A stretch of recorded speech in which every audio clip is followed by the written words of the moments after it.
हाय, आपके साथ मैं हूँ Surabhi Sharma. India TV YouTube channel subscribe करिए, बेल आइकन दबाएं।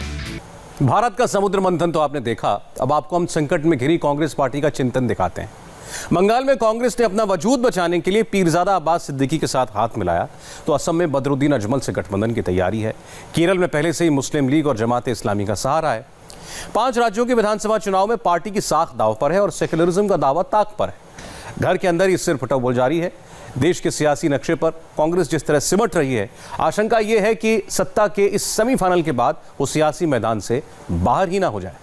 ये देश की ग्रैंड ओल्ड पार्टी का डांस ऑफ डेमोक्रेसी है। से राहुल जी, राहुल, राहुल, ये वोट बैंक की रिवायती सियासत का नाटकीय नैरेटिव है। ये सत्ता को जन्म सिद्ध अधिकार मानने वाली मानसिकता है। दुनिया में बहुतों के भ्रम टूट गए, मगर कांग्रेस का भ्रम अभी बाकी है। देश के सियासी नक्शे पर इस वक्त जो झांकी है, वो कहती है कि गांधी परिवार के सहारे कांग्रेस अब काठ की हांडी है। भगवा में रंगता नया भारत इस हांडी को चूल्हे पर चढ़ाने को तैयार है। आजादी के बाद लंबे वक्त तक राज करने वाली कांग्रेस उतनी ही तेजी से सियासी नक्शे पर सिकुड़ती जा रही है। आज कांग्रेस पार्टी एक फ्रिंज पार्टी बन चुकी है। बंधुगण, अपने प्रासंगिकता को बनाए रखने के लिए, अपने रेलेवेंस को बनाए रखने के लिए कांग्रेस आज अलायंस के ऊपर डिपेंडेंट है। तमाम पहले के चुनावों में हमने देखा, चाहे वो बिहार का चुनाव हो, चाहे वो उत्तर प्रदेश का चुनाव हो, इन सभी चुनावों में हमने देखा कि कांग्रेस किस प्रकार अलायंस के माध्यम से, गठबंधन के माध्यम से अपने आप को प्रासंगिक रखने का प्रयास करती है।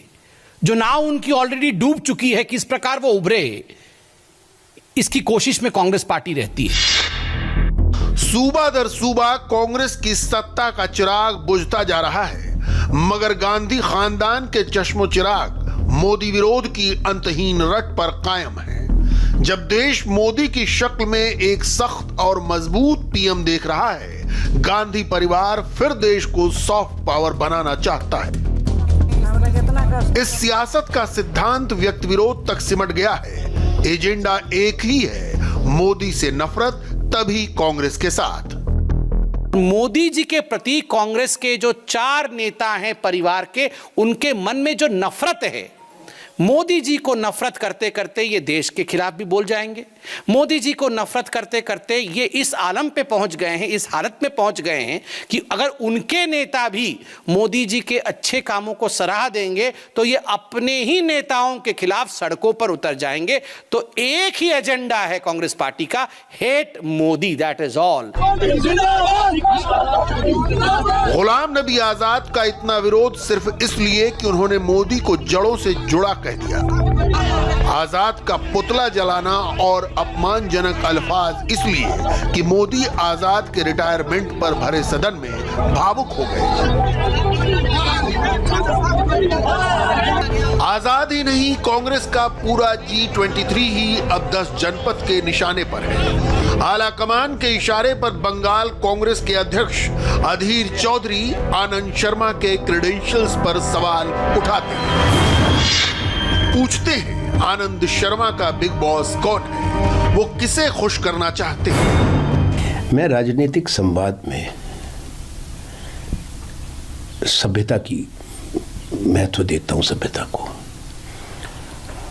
इसमें शालीनता रहनी चाहिए। अगर मतभेद कभी विचार के या सोच के हों, उसको मैं व्यक्तिगत मतभेद नहीं बनाता। मैं उससे हमेशा दूरी रखता हूं। ये मेरे संस्कार है और मैं उसी पर रहूंगा। जहां तक बीजेपी से लड़ने की बात है, संसद और संसद के बाहर हमारा रिकॉर्ड पूरे देश को मालूम है और आप लोगों को। आनंद शर्मा का गुनाह ये कि वो बंगाल में कम्युनल पीरजादा के साथ अपनी ही पार्टी के अनैतिक गठबंधन पर सवाल उठाते हैं। बंगाल में 44 साल राज करने वाली कांग्रेस आज चौथे नंबर की लड़ाई लड़ रही है। ब्रिगेड मैदान पर लेफ्ट के मोहम्मद सलीम ने एक हाथ पीरजादा अब्बास सिद्दीकी को इज्जत दी, दूसरे हाथ अधीर रंजन चौधरी का अपमान किया, सबने देखा। ये तस्वीर ही बंगाल में कांग्रेस की हालत की गवाह है। जिस लेफ्ट से 40 साल लड़े उसी लेफ्ट से हाथ मिलाना हाराकिरी है। ये कांग्रेस को कौन बताएगा? हिंदुत्व के नाम पर बीजेपी को सांप्रदायिक कहना, फिरका परस्त तकरीर करने वाले से गठबंधन की बात करना, ये कैसा सेक्युलरिज्म है?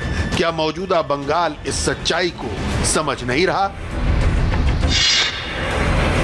आइए अब बंगाल से असम का रुख करते हैं। असम में कांग्रेस के तरुण गोगोई ने 15 साल राज किया।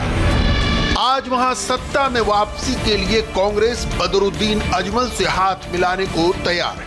बदरुद्दीन अजमल की पार्टी का नाम भर यूनाइटेड डेमोक्रेटिक फ्रंट है। उसका एजेंडा केवल और केवल असम के 26% मुसलमान हैं। आरोप है कि इनमें बांग्लादेशी घुसपैठिए और रोहिंग्या तक शामिल हैं।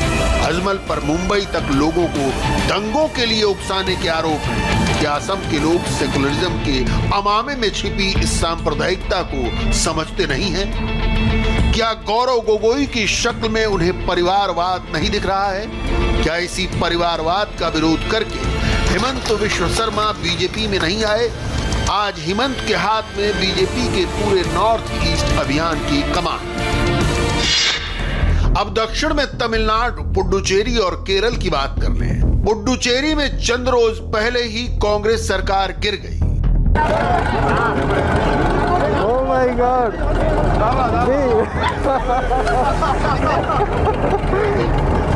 अहमद पटेल को मुख्यमंत्री नारायणसामी का संरक्षक कहा जाता था। पटेल के गुजरते ही पार्टी में कसमसाहट शुरू हुई। 4 विधायकों ने इस्तीफा दे दिया। सरकार अल्पमत में आ गई। यहाँ डीएमके और कांग्रेस का गठबंधन था। यही गठबंधन तमिलनाडु में भी है, मगर गठबंधन बराबरी का होता है। तमिलनाडु में कांग्रेस डीएमके के रहमो करम पर है।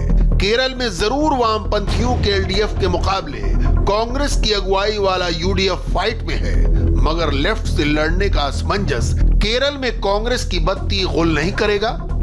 बंगाल, असम और तमिलनाडु में साथ और केरल में विरोध, ये विरोधाभास भला कैसे चलेगा? और अब अंत में बात कर लेते हैं गुजरात की। गुजरात में पंचायत चुनाव के नतीजे आ रहे हैं। नतीजे बताते हैं कि गुजरात में कांग्रेस की जमीन बड़ी तेजी से आम आदमी पार्टी और ओवैसी भाईजान की पार्टी के हाथ जा रही है। विधानसभा चुनावों तक सीधी फाइट बीजेपी और कांग्रेस के बीच थी। क्या अब भी गुजरात में कांग्रेस दूसरे नंबर की पार्टी बची रहेगी? और क्या कहते, नहीं इन्हू कम्युनल है, सेकुलर नहीं है। अरे तुम्हारे अल्फाज मेरी जूती पर, तुम मुझे कम्युनल बोलो, जिंदगी भर बोलो, मुझे कोई फर्क नहीं पड़ता। अगर मजलूमों की आवाज बनना भारत के संविधान में, अगर गरीबों के हक के लिए लड़ना अगर कम्युनलिज्म है, तो मुझे फख्र है इस कम्युनलिज्म पर। तुम झूठे हो, तुम सेकुलरिज्म के नाम पर गरीबों को लूटते आए हो। तेजी से सिमटती कांग्रेस का सेमीफाइनल है 5 राज्यों के चुनाव। इन विधानसभा चुनावों में जो इम्कान है वो तो अभी से कह रहे हैं 2 मई और कांग्रेस गई। हाय, आई एम सुरभि शर्मा। खबरों से अपडेट रहने के लिए India TV YouTube channel subscribe करिए, साथ में बेल आइकन जरूर दबाएं। जुड़े रहें इंडिया टीवी के साथ।